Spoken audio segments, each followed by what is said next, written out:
bersih, jadi untuk belajar pun nyaman.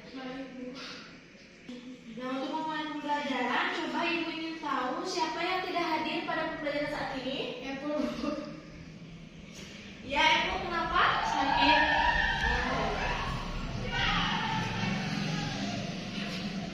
Ya, baik. Bagaimana kabar kalian? Alhamdulillah baik, Bu. Ya, alhamdulillah. Tetap jaga kesehatan ya di tengah pandemi seperti ini. Kalian harus bisa menjaga imun tubuh, istirahat yang cukup, makanan yang bergizi. Nah, untuk bagaimana keadaan cuaca saat ini di rumah kalian? Panas, dingin, kering, Bu. Dingin, Bu. Oh, dingin. Dingin ya, mungkin sekarang di Indonesia sedang kebagian musim dingin. Biasanya sih kalau musim dingin dari bulan Agustus sampai Oktober.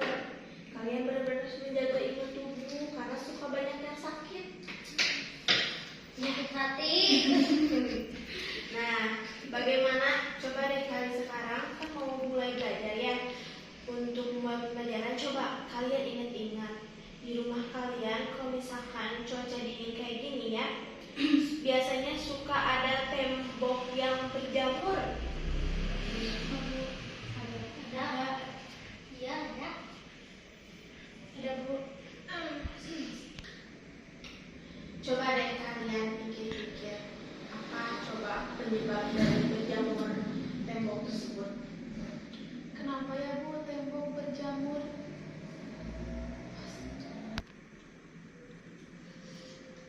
Apa karena catnya yang murah atau gimana itu teh, Bu, tentang berjamur teh?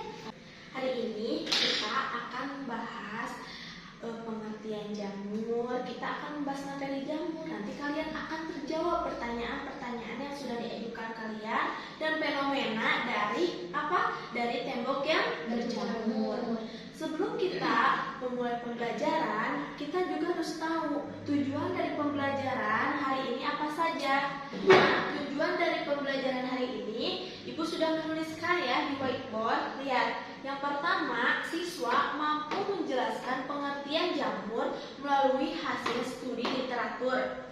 Nah, nanti kalian akan memahami apa sih pengertian jamur.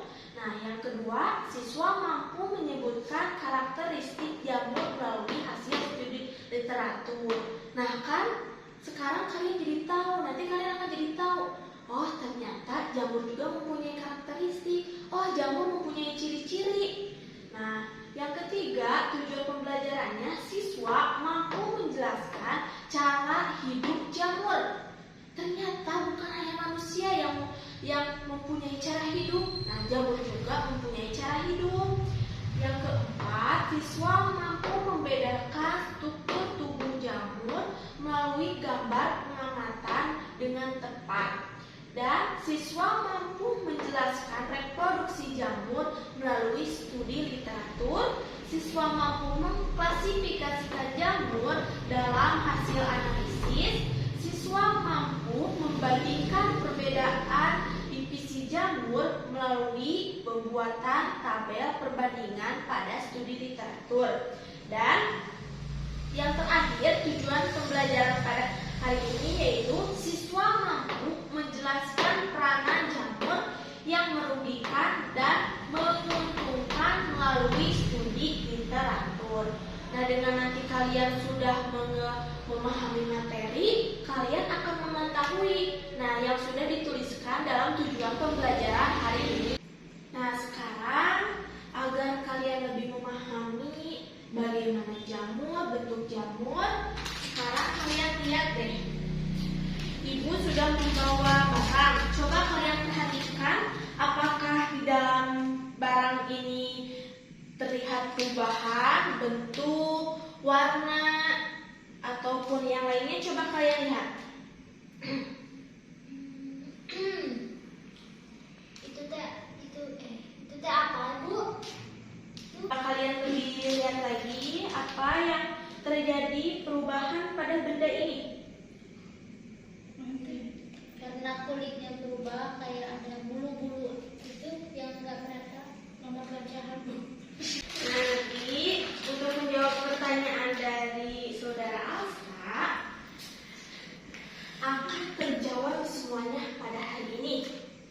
Nah, berarti jika barang disimpan dalam jangka waktu yang sangat panjang, berarti barang tersebut akan terjadi perubahan, bukan hanya bentuk, rupa, dan yang sudah terlihat seperti yang Ibu bawakan. Ini kan tempat tas yang sudah Ibu simpan beberapa lama di dalam lemari, terjadi perubahan, ada bercak putih dan lain-lain.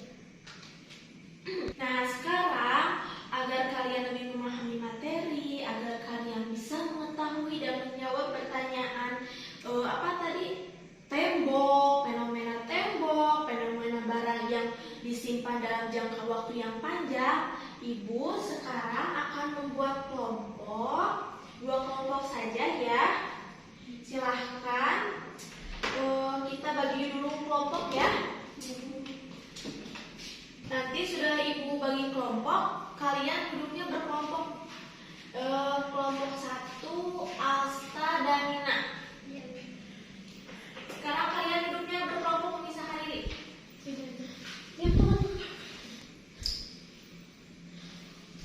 Selanjutnya yaitu saudari Ani Ulpah dan Teh Ai.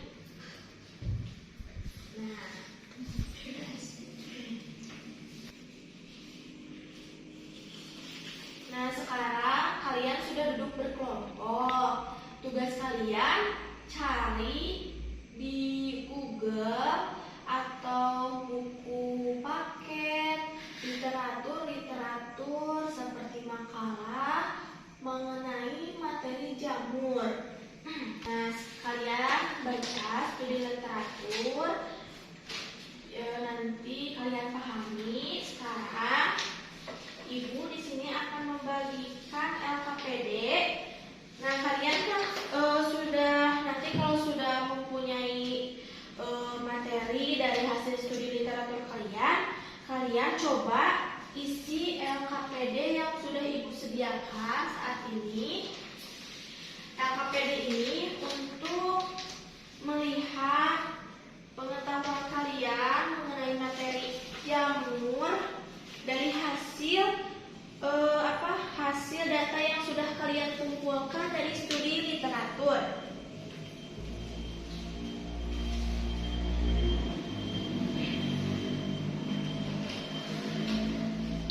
Sekarang kalian kerjakan dulu hasil yang sudah Ibu berikan LKPD-nya. Nanti kalian bisa mempresentasikannya di depan.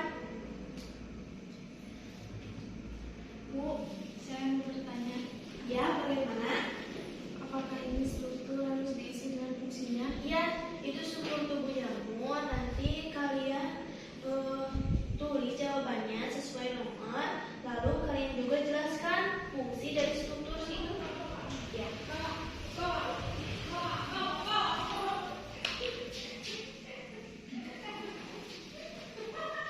Kalian kerjakan dengan tepat.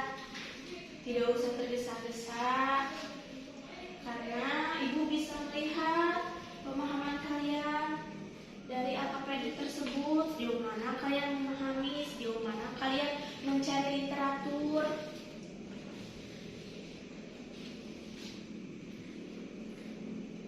Bagaimana, ada yang mau ditanyakan?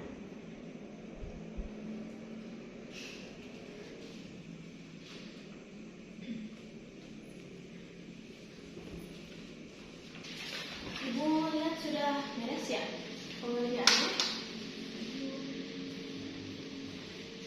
Nah, sekarang coba kalian kumpulkan hasil dari LKPD yang sudah kalian kerjakan. Kumpulkan ke depan.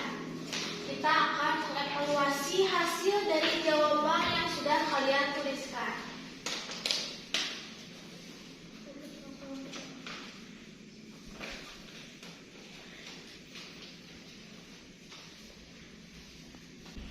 Ya, baik. Ibu akan coba melihat dulu ya, mengecek jawaban kalian. Ya, bagus.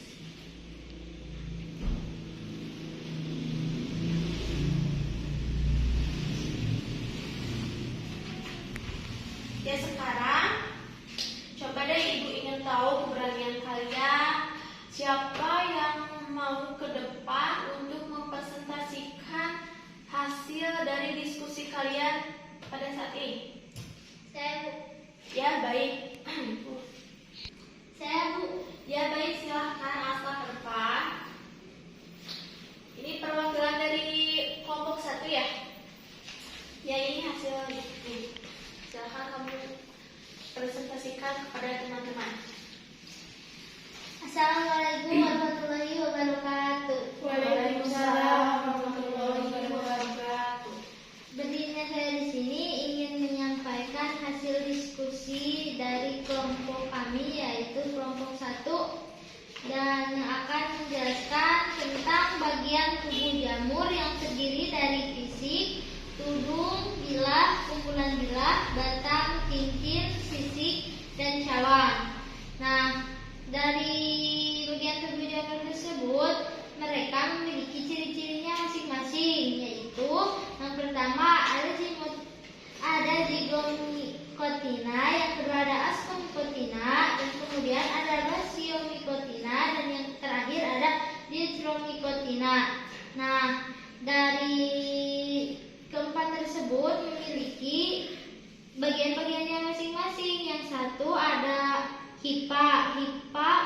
Hipa menurut zigomikotina, hipa tak bersekat. Sedangkan menurut ascomycotina, hipa bersekat dengan inti pada setiap sekatnya. Dan ada pula hipa berbasimikotina, yaitu hipa bersekat dengan sambungan apit. Dan yang terakhir ada hipa dithromicotina, yaitu hipa bersekat. Dan yang kedua ada aseksual. Aseksual yang memiliki ciri-ciri di bagian zigomikotina, yaitu membentuk spora vegetatif. Dan aseksual menurut ascomycotina, yaitu spora, tunas, dan fragmentasi. Dan yang selanjutnya adalah aseksual basiomycotina, yaitu tunas, fragmentasi, dan konodia. Yang selanjutnya adalah aseksual dithromicotina, yaitu membentuk spora dan konodia. Yang selanjutnya ada seksual. Seksual menurut zigomikotina, yaitu spora seksual atau zigosporagium. Yang selanjutnya adalah seksual ascomycotina, yaitu konjugasi. Yang selanjutnya lagi ada seksual basiomycotina, yaitu membentuk basidiospora. Dan yang selanjutnya lagi adalah seksual dithromicotina, tapi kayaan sama. Nah, dan yang selanjutnya cara hidup. Cara hidupnya, jika zigomikotina itu hidup dalam subkorbal pergular di tanah. Dan cara hidup ascomycotina yaitu sporofit pada tanah dan sisa-sisa organisme. Nah, yang selanjutnya adalah habitat. Habitat zigomikotina berasal di darat, di tanah, atau hidup dengan saprofit. Yang selanjutnya habitat ascomycotina yaitu di darat dan di laut. Yang selanjutnya lagi habitat basiomycotina yaitu di lapangan dan hutan-hutan. Sedangkan yang terakhir habitat dithromicotina ada di darat. Nah, tubuh buahnya kalau yang jamur basiomycotina itu seperti payung. Nah, dan dari tadi yang saya jelaskan, jenis jamur ada juga jenis-jenis jamurnya dan peranannya. Yang pertama ada Aspergillosorzaceae, yaitu peranannya sebagai bioteknologi. Yang selanjutnya ada Aspergillus wendti, yaitu peranannya sebagai pembuatan kecap. Yang selanjutnya lagi ada Aspergillus niger, yaitu peranan sebagai menjernihkan sari buah. Yang selanjutnya ada Ganoderma lucidium sebagai obat tradisional. Yang selanjutnya ada Hygrophorus dan Lycoperdon sebagai dekomposer. Yang keenam ada Hamir Saccharomyces untuk pembuatan roti dan minuman beralkohol. Yang keenam ada Mucor sebagai pembuatan ragi tempe. Yang kedelapan ada Neoscrocoracrasa sebagai pembuatan oncom. Yang ke-9 ada Penicillium mutatum sebagai penghasil zat antioksidan. Yang selanjutnya lagi ada Penicillium roqueforti dan P. camemberti, yaitu untuk kualitas keju. Mungkin sekian penyampaian dari saya. Mohon maaf bila banyak kesalahan. Maklum saja saya masih banyak tahap belajar. Assalamualaikum warahmatullahi wabarakatuh. Waalaikumsalam warahmatullahi wabarakatuh.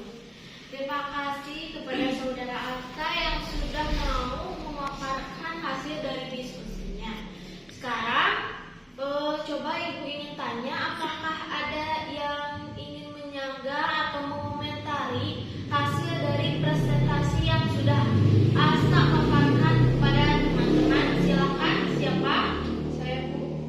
Ya, baik, silakan kepada Ibu Ulfah. Ibu, maaf, itu bukan ciri-ciri, tapi itu defisi atau bagian dari jamur. Defisi jamur ada 4, 1 zygomicota, 2 ascomycota, 3 basiomycota, 4 desmicota. Ya, benar. Jadi sekarang siapa yang ingin bertanya? Saya, Barangkali ada yang tidak mengerti. Saya, Bu. Ya, bagaimana saudara Asta? Bu, bagaimana cara membentuk hipa? Ya, baik. Ibu akan menjelaskan apa yang sudah ditanyakan oleh saudara Asta, yaitu cara membentuk hipa. Nah, baik ya, Ibu akan menjelaskan cara membentuk hipa. Hipa merupakan tubuh jamur yang tersusun atas komponen dasar. Nah, komponen dasar ini yang disebut dengan hipa. Hipa ini membentuk jaringan yang disebut dengan miselium. Miselium ini menyusun jalinan-jalinan semu membentuk tubuh buah hipa. Nah, hipa sendiri adalah struktur yang menyerupai apa? Yang menyerupai benang yang tersusun dari dinding yang berbentuk seperti pipa. Nah, dinding ini menyelubungi membran plasma dan sitoplasma hipa. Dan sitoplasmanya mengandung apa? Mengandung organel eukariotik. Nah, kebanyakan hipa ini dibatasi oleh dinding melintang atau septa. Oh, kebanyakan ya. Berarti jika nanti Asta akan menanyakan kembali, oh Ibu, kebanyakan berarti ada dong yang tidak bersepta. Ya jelas ada. Kita akan membahas satu-satu. Sekarang apa hipa yang bersepta? Nah, si hipa yang bersepta ini mempunyai pori besar. Porinya besar yang cukup untuk dilewati oleh ribosom, mitokondria, dan apa? Dan inti sel yang mengalir dari sel ke sel. Nah, meskipun hipa ini bersepta ya, tetapi tetap mitokondria, ribosom masih tetap bisa untuk melewatinya. Nah, sedangkan untuk hipa yang tidak bersepta merupakan hipa senositik yang mempunyai struktur tubuh jamur. Struktur hipa senositik ini dihasilkan oleh apa? Oleh pembelahan inti sel yang berkali-kali namun tidak diikuti oleh apa? Oleh pembelahan sitoplasma. Jadi hipa yang tidak bersepta ini merupakan apa? Hipa yang apa? Yang pembelahan inti selnya berkali-kali tapi tidak diikuti oleh pembelahan sitoplasma. Nah, bagaimana untuk saudara Asta? Ibu sudah menjelaskan bagaimana, sudah dapat dipahami? Ya, Bu, sudah. Terima kasih atas pemahamannya. Ya, baik, sama-sama. Sekarang untuk lebih kalian lebih memahami materi pertemuan saat ini, Ibu di sini akan memberikan kuis ringan saja mengenai materi pertemuan kali ini. Kalian bisa mengerjakan kuisnya. Ibu beri waktu 10 menit saja ya, tidak usah lama-lama karena Ibu yakin kalian pasti sudah mengetahuinya. Ya, silakan kalian dimulai dari sekarang.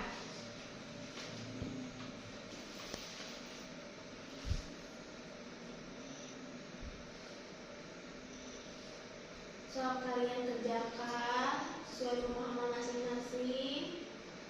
Dari kuis itu ibu bisa melihat kemampuan kalian.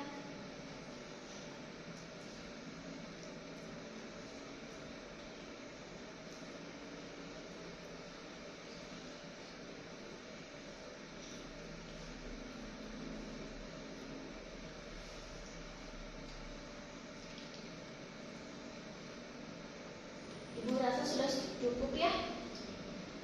Ya, kalian terima saja itu untuk kalian latihan. Nah sekarang siapa yang akan menyimpulkan dari hasil temuan kuis tersebut? Siapa yang akan menyimpulkan? Saya, Bu. Ya baik, kepada saudari Ayu Bapak. Jadi, jamur itu adalah salah satu organisme eukariotik yang mempunyai struktur tubuh yang berbeda dan mempunyai 4 divisi. Baik, Ibu akan coba membahas sedikit ya mengenai materi pada hari ini. Pertama yaitu jamur. Kalian sudah mengetahui berarti jamur itu apa? Jamur merupakan suatu organisme. Organisme apa? Organisme heterofik. Nah, organisme heterofik ini apa? Organisme yang membutuhkan senyawa organik. Nah, senyawa organik ini digunakan oleh jamur sebagai apa? Sebagai pemasukan nutrisi agar dapat tumbuh dan berkembang biak secara cepat. Nah, selanjutnya tetapi apabila kelangsungan hidup organisme heterofik tersebut bergantung pada senyawa organik mati yang terlarut. Nah, ini kejadian ini yaitu disebut dengan sporopit. Jika kalian bertanya, Bu, apa ciri-ciri jamur? Nah, ciri-ciri jamur banyak sekali. Salah satunya yaitu jamur merupakan organisme eukariotik, yaitu organisme yang memiliki membran inti sel. Jadi jamur ini memiliki membran inti sel. Yang kedua, memiliki dinding sel yang terdiri dari zat kitin. Jadi si dinding sel jamur ini memiliki zat kitin. Selanjutnya, jamur memiliki cadangan makanan dalam bentuk glikogen. Jadi jika ada yang menanyakan, Bu, bentuk makanan jamur itu apa? Nah, bentuk makanan jamur ini yaitu berupa glikogen. Nah, jamur ini tidak memiliki klorofil yang umum pada tumbuhan. Klorofil tumbuhan kan menjadi hijau. Nah, jamur ini tidak mempunyai klorofil. Selanjutnya, klasifikasi jamur sudah tadi dijelaskan oleh teman kalian, Alsa. Ada 4 yang sudah disanggah dan diluruskan oleh saudara Ai. Ada 4 benar yang sudah dijelaskan oleh Ai, bahwa zigomycotina, ascomycotina, basiomycotina, deuteromycotina bukan ciri-ciri melainkan klasifikasi atau divisi dari jamur atau macam-macam jamur yang mempunyai karakteristik, struktur tubuh, fungsi, manfaat, dan cara hidup yang mempunyai ciri khasnya masing-masing. Nah, jamur juga tidak memiliki tidak memiliki klorofil, tetapi jamur mempunyai dinding sel dengan komposisinya yang berbeda. Jamur mempunyai dinding sel, tapi komposisi dinding sel itu berbeda dari tanaman yang lain. Nah, berkembang biaknya dengan apa? Jamur untuk berkembang biaknya dengan cara spora. Ada spora seksual dan ada spora aseksual. Selanjutnya, jamur tidak seperti tumbuhan yang lainnya, tidak seperti tanaman yang lainnya. Jamur ini tidak memiliki batang, tidak memiliki cabang, tidak memiliki akar, dan tidak memiliki daun. Sehingga kita tidak bisa membedakan mana batang daun, batang jamur, mana daun jamur, mana akar jamur. Selanjutnya, jamur juga tidak mempunyai sistem vaskuler pada tanaman. Dan jamur ini merupakan bersifat multiseluler, tidak mempunyai pembagian fungsi masing-masing bagiannya. Nah, selanjutnya manfaat jamur bagi manusia sangat banyak. Bisa dipakai untuk obat-obatan, bisa dipakai untuk mengolah makanan, dan masih banyak lagi yang harus teman-teman gali, yang harus teman-teman lebih cari mengenai materi jamur, karena masih banyak manfaat yang belum terbahas pada pelajaran kali ini. Selanjutnya, peranan jamur. Peranan jamur itu banyak sekali, ada yang menguntungkan termasuk pada manfaat jamur, ada pula yang merugikan. Nah, sekarang kan yang menguntungkan sudah banyak ya, ada seperti jamur tempe, jamur oncom, masih banyak. Nah, tempe dan oncom itu merupakan hasil dari pengolahan jamur. Jika kita sudah mengetahui pengolahan jamur, kita bisa menghasilkan sebuah makanan yang bermanfaat untuk tubuh. Tetapi teman-teman juga sekalian di sini harus mengetahui jamur apa yang dapat merugikan bagi tubuh. Contohnya apa? Contohnya jamur yang menempel pada kulit.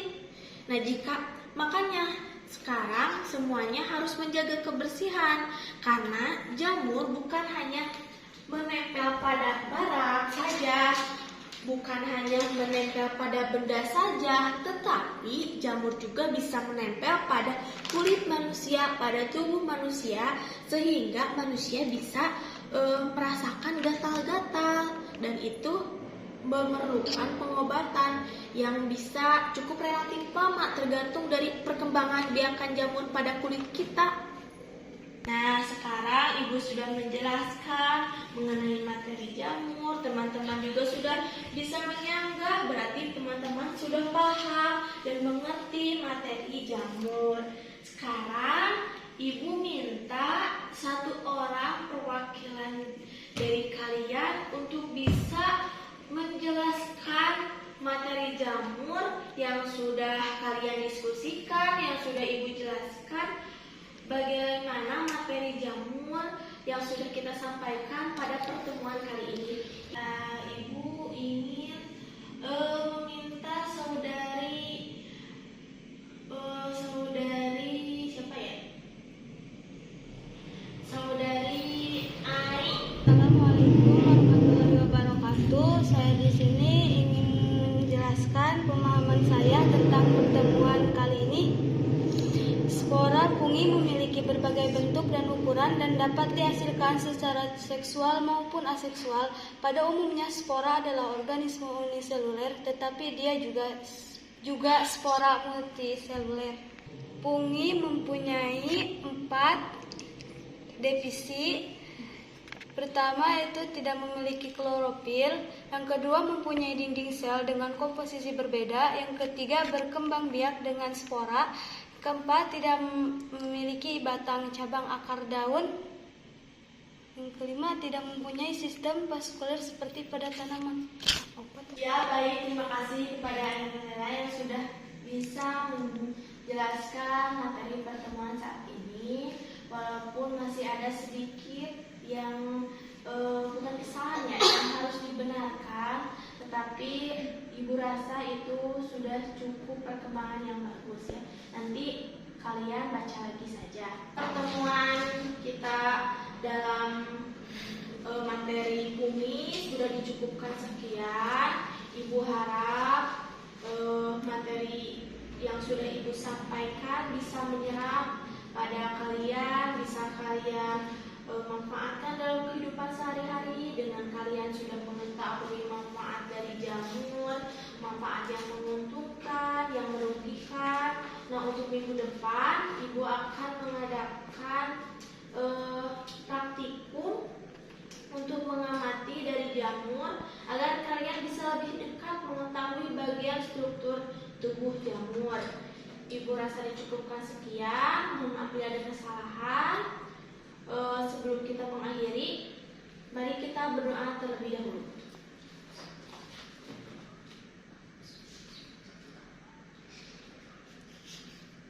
berdoa selesai. Ya baik, terima kasih. Wassalamualaikum warahmatullahi wabarakatuh. Waalaikumsalam